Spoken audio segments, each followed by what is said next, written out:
Tu sais que c'est pas du maquillage, c'est de la peinture. L'art est partout dans les Aravis, jusque dans le placard d'une certaine mademoiselle Caroline. Ah oui, d'accord, non mais il te reste quand même des choses de la vie parisienne. Ça fait crampon, c'est très pratique. Depuis son petit chalet perdu dans la montagne, elle dessine la vie qui l'entoure avec ses BD rigolotes. Les murales entre deux nuages. Au Grand Bornand, c'est un collectif d'artistes qui fait le bonheur des petits et des grands avec ses fresques murales.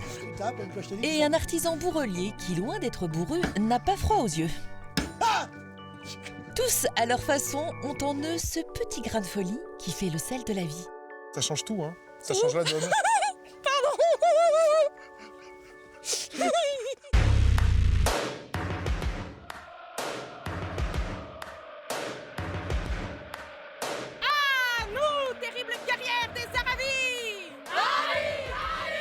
Dis donc, Laurent, à mon avis, si tu restes planté là comme ça, tu vas passer un mauvais quart d'heure. Même pas peur. Espèce de froussard. Pas de panique, ce n'est que la bande de copines de Mademoiselle Caroline, une dessinatrice de BD qui aime croquer avec humour les aventures du quotidien. Rugby, j'arrête en fait. C'est pas mon truc, je crois. Et son quotidien aujourd'hui, c'est ça.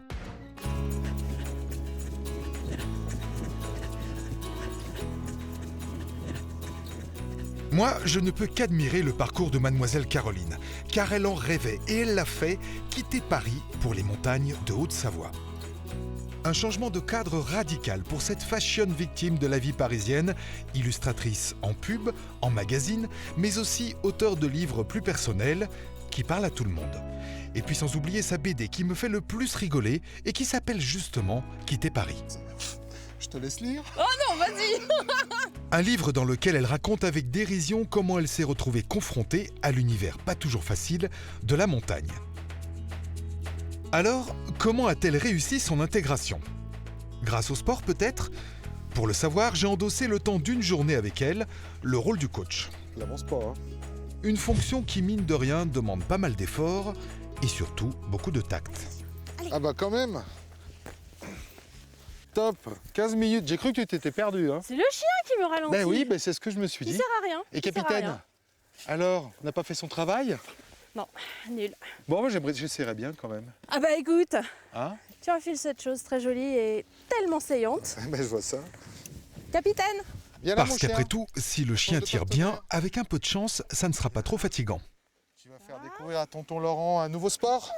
Hein? Oui, il part pas comme une buse non plus parce que... mais non, je t'ai Ah dit, bon. il sert à rien. Ah bon, Tu risques rien. D'accord. Arrête. Oui, allez. Ah, t'as un allez. nouveau copain, non, là. Non, mais non, tu fais pas ça. Tu fais pas ça. Et après, on s'en va? Vas-y, Allez, viens. Allez, cours. Non, mais non. Mais... allez, tu cours. Allez, va. Mais non, pas sur moi. Non, c'est bien, vous êtes bons là. Ouais, fais le lapin de tête. Allez, va voir maman. Oh la vache. Allez. Ah non, mais il sert pas à rien du tout, hein. Eh, ça tire Bah bien. oui, mais parce que voilà. Il m'a tué là un peu. Bon, c'est quand même pas uniquement pour faire du sport que t'as quitté Paris, toi. Non, mais c'était une des raisons principales, ouais. C'est vrai? Pour le ski. Pour le ski. Ouais, Parce ouais. que courir avec un chien, tu peux à Paris. Non, oui, bien Il sûr. n'y a pas le même air. Non, c'est ça. Quitter Paris, ça a été l'objet aussi d'un livre de bande dessinée que tu as Ouais, fait, qui raconte cette aventure. Ouais. Mais c'est vrai que c'est pas simple hein, quand on a vécu dans la capitale. En plus, tu es parisienne à l'origine? Oui, banlieusarde. Oui, enfin de la région parisienne. ouais. Et tu te retrouves là. Ouais. Alors mais là- moi, je voulais, moi. Tu voulais? Oui, je voulais. Je pense que si tu veux pas, tu peux effectivement avoir des problèmes et ça peut être très dur. Mais moi, je voulais tout ça. Je voulais être seule, je voulais être cachée dans la neige, je voulais pelleter, je voulais mettre les chaînes. Je voulais avoir ce petit truc d'aventure quand tu rentres chez toi ou quand tu pars de chez toi. Ouais. Voilà, ça fait 17 ans, je suis toujours dans cet état d'esprit. Bon, on va chez toi? C'est juste en dessous. C'est hein. en bas. Le chien? Voilà. Non, bah non, ça descend, on n'a pas besoin du chien. Non. Allez, viens, capitaine. Juste en dessous du footing, voici le petit paradis de Caroline. Tout au fond d'un vallon, c'est là qu'elle a posé ses valises avec son mari. Allez, le chien, à la maison. Alors voilà le bout du bout de la maison qui est au fond de la Voilà. route qui mène nulle part. C'est ça. Et 17 ans plus tard, ils sont toujours là, et c'est maintenant une famille nombreuse. Tes enfants, vous Oui, êtes mes super deux bien garçons. élevés, hein, ça travaille. À la baguette, à la baguette. Et c'est ton bureau aussi? C'est mon bureau là dans le coin, ouais. Et mais maintenant, quand on fait des dessins, on fait ça sur une palette toute moderne et tout? Ben oui, parce que les délais sont ce qu'ils sont et qu'il faut aller très très vite. Alors comme ça, tu élimines l'étape crayon de papier, gomme, séchage, scannage, Ah, voilà. ouais. Ça va C'est plus bien vite. pour être calme. Et autour du bureau, les diverses sources d'inspiration de l'artiste, visuelles et sonores. Et ça, c'est quoi? Je sais pas, mais je Matt Murdock. Matt Murdock. C'est Ono Musician. Tu peux pas faire autrement que d'acheter. Je te veux. Ah oui, T'es obligé. c'est le titre. Voilà. Ouais, Ouais, non, mais il là, est tout. Il y a tout. Il y a Je tout. te veux, guerre et amour. Et je te veux en version 2,56. Voilà, ouais. Tu me le mets de côté celui-là parce que Je te le ferai écouter. c'est de la balle. Ah bah, c'est Matt Murdock.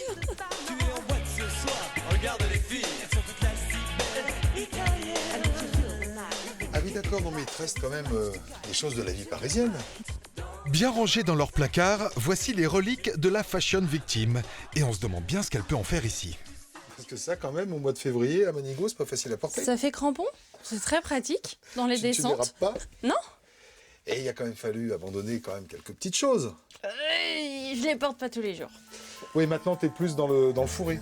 Ce qui est génial à cette saison, quand il fait beau, c'est que l'automne est flamboyant. Ah bah tiens, ça serait pas l'étal, le sommet là-haut? Oh, mais comment tu sais ça? T'as vu ça? Je connais bien. Oh, quelle culture! Quelle altitude? Je sais pas. Tu sais pas. 2006. Et un peu plus. Voilà. Caroline aurait-elle donc trouvé le mode de vie rêvé que nous recherchons tous? Habiter ici, loin du monde, doit pourtant bien avoir quelques inconvénients au quotidien. Je vais donc poser la question juste pour voir. Et tu fais vraiment partie des gens qui, avec un métier comme... je sais pas comment je vais finir ma phrase, mais je viens de la commencer, donc je vais en faire une autre, ça va être mieux. Ouais. En fait, c'est pratique Internet pour ton boulot. 3-2. Non mais c'est vrai que c'est... Dans ces métiers-là, c'est très pratique Internet. Maintenant, ça change tout, hein. Ça change la donne. Alors voilà, le seul problème avec Caroline, c'est qu'on sait quand ça commence, mais jamais quand ça s'arrête. Ses fous rires sont extrêmement communicatifs. Donc, je n'aurai pas ma réponse. On parlait de la bouffe plutôt, non? Il faut emmener les enfants à l'école, par contre. Ça, non, oui. parce que non, figure-toi que c'est vachement bien Manigo aussi. Ah bon? Parce que t'as une navette qui est là, Au bout à du la chemin, ferme, là. au bout du chemin, déneigé en hiver. Ah oui, bah ça c'est même Ouais. mieux que dans certaines villes où le car de ramassage, mais il passe pas dans ta non, rue. Non, c'est vachement bien. Alors, tout ce qu'on raconte là, t'en as fait un livre, moi que j'adore, qui s'appelle Quitter Paris, qui est un livre de dessins, de bande dessinée, avec tendresse, humour. C'est quoi votre poids? Ouais, Ça, c'est quand on demande le poids, quand on loue des skis. voilà. C'est-à-dire que j'explique pendant plusieurs pages que tu fais tout pour camoufler ton poids, même tes enfants, ton mari ne le sait pas. Sauf qu'à un moment donné, quand tu habites ici, tu loues une paire de skis une fois dans ta vie et que le mec hurle en général « Et votre poids ?» Pour aider les fixations. Voilà, parce qu'il est à l'autre bout du magasin et que tu peux pas lui dire. T'es obligé d'hurler ton poids. Et tu peux pas mentir, sinon tu te casses les genoux. Exactement. Voilà. Les petites routes de montagne n'empêchent pas Caroline d'avoir une vie sociale épanouie. Car pour rien au monde, elle ne raterait l'entraînement de rugby où elle retrouve toutes ses copines. Encore un bon moyen de rigoler.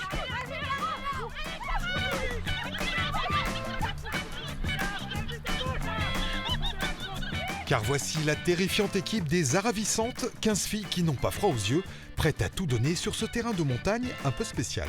Dis donc, ôte-moi d'un doute, ce sera pas une piste de luge ton terrain? Parce que regarde, ça penche. Si, ça a double emploi. En été, on fait du rugby. En hiver, on fait de la luge, du ski, à un tire-face un peu plus loin. Non mais c'est pas une blague, regarde, Mais il je monte, sais là, on est en bien, train de monter, là. c'est l'enfer. Quand t'es dans l'équipe d'en bas, tu rames parce que tu sais que tu vas devoir courir en montant. Mais alors en revanche, à la descente, c'est bien. T'as des ailes. Même Alors- moi, je cours hyper vite. Alors on va arriver en haut de la côte, là, c'est-à-dire en fait à l'angle du terrain, mais il y a un truc assez génial sur ce terrain de rugby de montagne, c'est que l'angle il est carrément sur la route, c'est là, voilà, ça s'arrête là.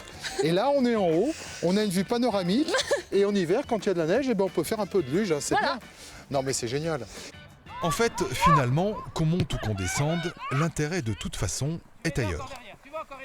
Et alors c'est créé du lien social, que tu as pu Ouais. rencontrer d'autres... J'ai rencontré des filles que j'aurais jamais rencontrées si j'avais pas joué au rugby. J'ai rien à voir avec elles. On n'a rien en commun, ni professionnel, ni dans les goûts, ni dans les centres d'intérêt.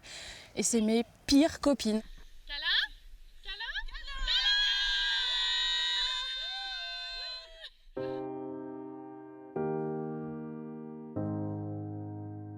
À Manigo, l'autre copine de Caroline, peut-être la plus importante, c'est sa voisine qui habite à quelques centaines de mètres à peine de son chalet.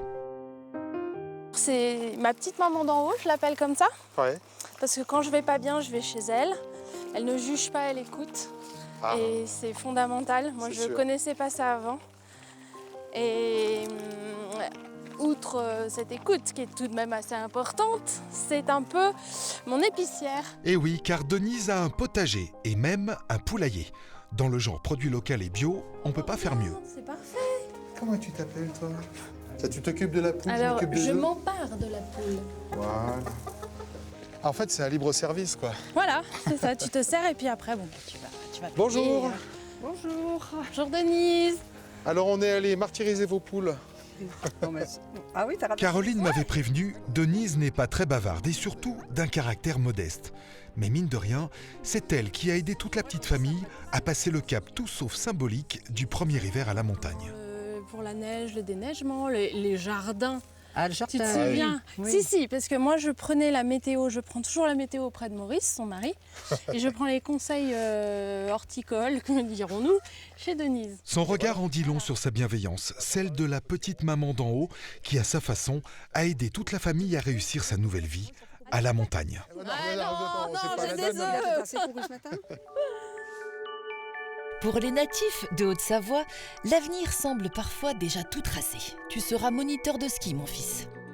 Pourtant, certains choisissent avec bonheur une autre voie, celle de la piste artistique. Au Grand Bornand, Laurent est parti rencontrer des adeptes du street art, du graphe et de la fresque urbaine. Mais version alpage et petit village de montagne. Et c'est comme ça qu'il finit sous un pont. Eh ben oui, pourquoi je ne serais pas sous un pont si j'ai envie? D'autant plus que là, il y a des fresques étonnantes qui représentent des vaches. Eh bien ici, au Grand Bornand, ce genre de fresques murales, que ce soit sous les ponts ou sur les murs, il y en a un peu partout dans la ville. Et le plus étonnant, c'est que les artistes qui ont fait cette fresque ont réussi à entraîner avec eux tout un village. Et ça fait un circuit de découverte assez original. C'est le parcours de l'art vache réalisé par le collectif Melting Paint. 3 jeunes trentenaires originaires du village représentés aujourd'hui par Guillaume. Et il y a plus d'une trentaine d'œuvres qui sont disséminées dans tout le village. Et c'est toujours une ode à la vache, mais de manière sculpture, peinture, installation. C'est divers et puis c'est... Et puis ça fait un but de promenade pour les gens dans le village qui découvrent aussi les chalets, les petites ruelles et tout ça. C'est une autre manière de se balader dans le village. Dans un village authentique de Haute-Savoie, on se dit que ce genre de peinture n'a pas forcément dû plaire à tout le monde. Alors je pose la question au premier autochtone venu. Bonjour. Dites-moi, je me balade avec Guillaume et toute son équipe. On fait le tour des peintures du Grand Bornand. Je voulais savoir si c'est vrai que les gens du village adorent ça. Oh ben évidemment, c'est merveilleux ce qu'il a fait là. Et dites-moi, vous avez participé, vous, à ces peintures? Parce qu'il paraît que tous les gens du village, ou presque, ont participé. Oui, t'as pas participé, non? Mais non, je n'ai pas participé. Donc vous laissez faire les jeunes, alors? Je laisse faire les jeunes, oui. Car en effet, juste en dessous de chez Yvon, la fresque dite des métiers oubliés a été réalisée par les villageois eux-mêmes. C'est les vieux métiers du Grand Bornand, mais revisités en version artistique. Avec oui, d'accord. un forgeron qui crache le feu, avec un magicien qui est colporteur. Et ce qui est génial, c'est les signatures. Là, il y a tous les gens du village. Julia, Louise, Camille, Alexis, Sophie, Elliot, Charlotte et compagnie. Il y en a 200 là, 200 peintres. 200 peintres qui ont fait ça. L'étincelle de cet engouement artistique généralisé, la voici. Le festival Au Bonheur des Mômes qui enflamme le village du Grand Bornand tous les étés depuis maintenant 26 ans. Le village, il appartient aux enfants, au sens propre comme au sens figuré. Ouais. Des spectacles, des ateliers, tout est fait pour eux. Et pour nous, qui sommes nés là-dedans, c'était... Le déclencheur, peut-être? Le déclencheur, complètement. Pour nous, tout notre groupe de Melting Paint, avec Pierre, avec Hugo, on a participé aux ateliers, on a été bénévoles, on a été compagnie, Et vous finissez comme ça. et on continue comme ça. Alors, pour transmettre leur passion issue du bonheur des mômes, les Melting Paint exportent leur savoir-faire et descendent de la montagne, direction l'agglomération d'Annecy, dans une école maternelle. On va mettre des petits tabliers pour aller faire la peinture sur le mur. Ok, donc vous allez venir avec nous. Chacun un petit tablier. L'objectif pédagogique est que les enfants s'investissent eux-mêmes dans la rénovation de leur cours de récréation. Bon élève comme les autres, il ne faut pas se salir. Donc je mets le tablier. Le seul problème, c'est que je ne sais pas faire les nœuds dans le dos. Quand tu n'as plus assez de peinture, tu reprends un Tu petit sais peu faire, de toi? peinture. Ma mission, a priori, est simple, m'occuper du pull rouge du petit bonhomme à la guitare. je vois que ça dépasse, Laurent, là. Ouais, j'ai dépassé, monsieur. C'est grave. Non, mais bon. Alors, je vais aller voir comment font mes petits camarades. Et c'est rigolo de peindre sur les murs? Oui, c'est rigolo. Ouais. On a le droit de peindre sur les murs dehors, pas dans la classe. Pas dans la classe et pas à la maison. Oui, mais pas à la maison. Dehors, on a le droit dehors. Ouais. Il reste un petit pâté ici. Ouais. Ici aussi. Ouais. Il reste un petit pâté. Alors lui, il a le geste de la peinture sur, tu sais, au couteau, là. Hein? L'huile. Ouais. Ah, chacun sa technique. Hein. C'est un impressionniste. Ouais. Et alors, ce qui est incroyable, c'est que ils font les fous, mais dès qu'ils sont en train de peindre, ça les calme. Ah ouais, ça les calme. Bah, ils se concentrent, ils ont juste une petite zone à remplir. Et ouais, que ce soit les adultes ou les enfants, c'est toujours comme ça. Et moi aussi, j'ai eu envie de terminer mon pâté, d'ailleurs, qui est pas mal, d'ailleurs. Ouais. Hein, franchement. Et souvent, les plus terribles, c'est souvent pas les plus mauvais à la peinture. En général, les profs, ils arrivent, font un celui-là, il est assez turbulent et tout. Et souvent, quand ils se mettent dedans, ben, ouais, ils arrivent à bien se concentrer quand même. Concentrés sur leur travail, rien ne semble perturber les enfants. Mais dès qu'ils ont fini, ils se lâchent et s'en prennent à Luc, notre ingénieur du son. Écrit sur les murs à l'ordre de nos l'air, des messages pour les jours à venir. On écrit sur les murs à l'encre de nos veines, on dessine tout ce que l'on voudrait dire. On écrit sur les murs la force de nos rêves, nos espoirs enfants de gravité. Oh, ça serait rigolo si tu pouvais faire la photo avec du bleu sur le nez. Content, il est content, ça. Tu sais que c'est pas du maquillage, c'est de la peinture. Un beau jour sur le monde endormi. Et voilà le travail. En tout cas, les gars de Melting Paint ne s'attaquent pas qu'aux murs du village ou des écoles. Cette année, ils s'en prennent aussi à cette vieille télécabine qui survole leur quartier général. Et alors, toute cette petite équipe a trouvé un endroit superbe pour s'installer. Sur le domaine skiable, là c'est la piste, en hiver ils peuvent venir travailler à ski et se sont installés donc dans ce petit chalet d'alpage au-dessus du village du Grand Bornand avec une vue géniale. C'est pas mal pour travailler ici. Hein. Surtout qu'ils sont reliés au monde par les moyens modernes de communication. Et là, plus précisément avec Pierre, le dessinateur en chef de la bande, qui vit à Barcelone. C'est beau à Barcelone? À Barcelone, il fait très beau, très chaud. Ouais, bah ici aussi en même temps. Hein. Tous les jours, Pierre envoie de nouveaux dessins qui à terme couvriront entièrement les télécabines. Du noir et blanc qui raconte l'histoire de la station à partir de vieilles photos recueillies chez les habitants du village. À nouveau, une aventure créative et participative. Je trouve ça absolument génial d'avoir retravaillé les photos comme ça, en gardant vraiment la substantifique moelle, c'est-à-dire la posture, le mouvement, et puis alors graphiquement, c'est superbe. L'idée, c'était d'être ultra simple, et puis aussi la sobriété qui amène un certain style, là, c'est ce qu'on voit ici. Oh, mais même on voit les anciens pulls, là, tu sais. Ah ouais, les pulls, les montants, les vieux pulls Fusalp, le patinage, le bobsleigh. On a le tavaillon qui est traditionnel au Grand Bornand. Et donc, en fait, il y a des gens qui vont rester dans la gare télécabine, qui vont les voir passer comme ça, juste pour comprendre l'histoire du Grand Bornand sans monter dedans. C'est ce qu'on espère. on va faire tout. Non, c'est superbe. C'est vraiment un très beau travail graphique. Bon, il t'en reste combien à créer, là?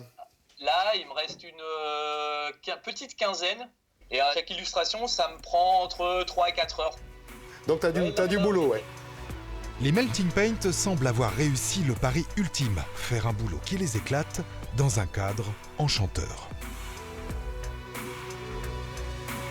Quand je vois ces montagnes, je me dis simplement qu'en hiver, ça doit être génial, on a envie de faire du ski, t'aurais pu être moniteur, tenir, je sais pas moi, un bar, un magasin de sport, et tu fais quelque chose de complètement différent. C'est un peu du hasard en fait, je pense qu'on a rencontré des personnes, moi j'ai rencontré des personnes qui m'ont fait découvrir autre chose, et puis je suis parti loin, j'ai essayé d'aller très loin aussi, et puis revenir ici, ça s'est imposé comme une évidence un peu. Et puis maintenant, on est bien, on trouve notre place, on continue, on est lié encore à la montagne, ça c'est nos veines, c'est nos racines, mais on a aussi envie de faire autre chose, et puis de faire venir des gens ici, ça c'est super important pour nous. Parce qu'on a besoin de cette énergie, on a besoin de gens des villes, quand Pierre il est à Barcelone. Et puis ça ouvre l'esprit. Exactement. Merci à toi de m'avoir fait visiter tout ça. Je reviens cet hiver pour skier, il y aura de la neige. Qu'est-ce qu'ils disent les anciens? Les anciens disent plein de neige, plein de neige, plein de neige. Chaque année ils disent ça, on verra. Merci. Allez, on passe à la suite. C'est quoi après? Je sais plus.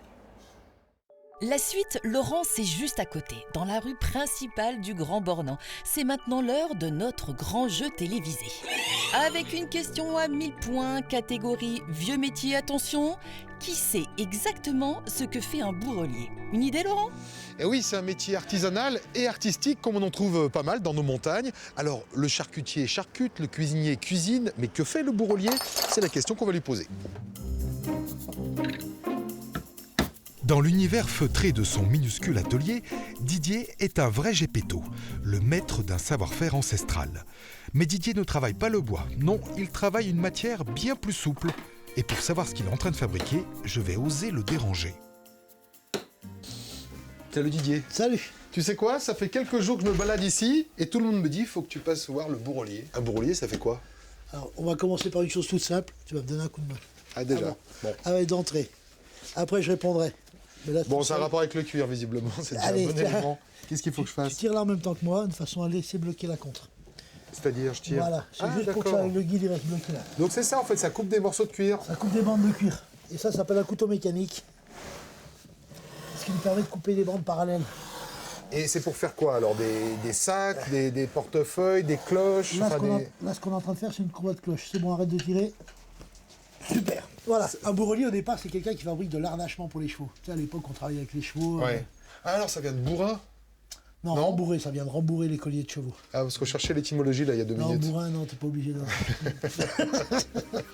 Je vois où tu veux venir, mais non, on évite. D'accord, très bien, formidable. Le produit phare de Didier, c'est donc le collier de cloche de vache. Il faut dire que dans le coin, il y a de la demande. Et comme il est le dernier bourrelier de la vallée, Didier croule sous les commandes. Alors, je suis réquisitionné comme stagiaire. Regarde. Je sens que je vais être embauché. J'ai un petit truc là pour toi. Super. Et dis-moi, la mission, travailler ce rectangle de cuir pour qu'il finisse au cou d'une vache et que ce soit beau. Il y a quelques règles de sécurité. Mais vu mon niveau de bourrelier, je ne suis pas sûr que ça soit une très bonne idée. Alors on y va, on lance la coupe, c'est-dire... Attends, je me mets sur le... Non, mets-toi à côté. Comme ça voilà. On lance la coupe. Et on pousse. Maintenant on arrête de tourner. Il est beau quand il sourit comme ça. Non mais c'est pas possible. D'abord c'est pas droit, non regarde, tu vois je pars pas droit. Non c'est un métier, donc voilà c'est un métier, merci Didier. Écoute, on va... T'as pas fini. Non mais c'est super physique, mine de rien. Qui c'est qui t'a appris ça d'ailleurs? C'est une technique. Le monsieur qui est en photo là-haut, je sais pas si tu le vois. Ouais. Voilà, ce monsieur il avait 74 ans quand il m'a pris en apprentissage. D'accord. Moi j'avais 15 ans. Ah oui. Et on s'est retrouvés dans la boutique comme ça, je suis rentré, je dis waouh c'est ça que je veux faire. Ah oui. Pourquoi? Le plaisir de la matière, de l'odeur aussi? L'odeur et c'était le côté un petit peu caverne d'Ali Baba quoi. Ouais, c'est sûr que tu as des outils de dentiste là, c'est quoi ça? Ouais. Bon ça c'est un compas, c'est tout ce qu'il y a de bon, je poserai une question sur un outil plus... Oui, on en trouvera des mieux tout à l'heure. Ouais, je pense parce que là... Les vieux outils de Didier, c'est tout un poème. Ils sont beaux, robustes et portent de drôles de noms à coucher dehors. Tu sais ce que tu vas faire pendant que je finis de tracer ça? Dis-moi. Tu vas me chercher un emporte-pièce ovale numéro 10 et le plus gros emporte-pièce à mortaise. Et emporte-pièce à mortaise. Alors, emporte-pièce à mortaise numéro 16. Je sais pas ce que c'est qu'un emporte-pièce, mais si c'est comme en cuisine, c'est un truc qui sert à faire des trous. 16, je suis sûr que c'est ça. C'est ça? Je suis venu parce que j'ai dit je ne l'aurai jamais avant midi. 16. Alors, non, je t'ai dit le 10 et puis le plus gros. Voilà. Et t'avais pas parlé de 16 là? T'es pas en train de... Non, pas parlé de 16. Pas de le faire revenir. Non. Parce que moi j'avais entendu 16. De toute façon, on regardera la bande. Eh bah oui, on va vérifier tout de suite. Écoutez bien. Tu vas me chercher un emporte-pièce ovale numéro 10. Numéro 10. Ah oui, d'accord. Bon, et ben on passe à autre chose. Un emporte-pièce, mais de toute façon les gens le savent ça. Il n'y a que moi qui ne sais pas. Bah si, tout le monde le sait. Tout le monde le sait. Et voici maintenant l'opération certainement la plus périlleuse, faire les trous pour pouvoir serrer le collier de la vache. Alors maintenant, ça va être à toi. Hop, tu fixes ça avec tes yeux et tu tapes comme ça. Vas-y. Fais-le avec ton doigt. Non, c'est pas. Voilà. Maintenant, ferme les yeux. On va se pareil avec le maillet. Allez, vas-y. Alors, tu tapes et quand je te dis, tu fermes les yeux. Non. Si. Mais attends, tes doigts dessous, c'est ton métier. Tu veux mettre les tiens? Non, ça va. Bah voilà. Ah ça marche tous les coups, ça. Bon, suite de la recette de Maïté, le gravage. Allez, l'anguille. Allez, on va se faire un petit gravage. Le gravage, comme dit Didier, consiste à enlever la couche supérieure de la peau pour faire de jolis dessins. Je te laisse faire alors. Là, il faut faire gaffe. Et bah tu vois, c'est vraiment la découverte pour moi d'un métier artisanal. Et alors comme tout ce qu'on fait avec ses mains, et bah c'est apaisant. Ouais. Je trouve ça agréable, en plus ça sent T'es bon. parti, j'aurais pu t'arrêter. Et alors là, ça fait un petit moment qu'on est ensemble. Et malheureusement, il faut forcément rendre l'antenne. Donc c'est la fin de l'émission, c'est écrit là. Ah, génial. Et puis si vous venez dans les Aravis, bah, allez rencontrer Didier. Ok. Il vous donnera un cours de bourlier. Et puis nous, on se retrouve la semaine prochaine. D'ici là, excellente semaine à tous. Ah oui, c'est un vrai métier artisanal, artistique. On en trouve là. Salut Didier. Salut. Alors tu sais quoi?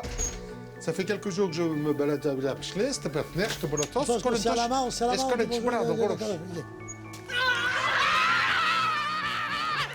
Non mais t'as jamais eu 15 filles qui te courent après, toi?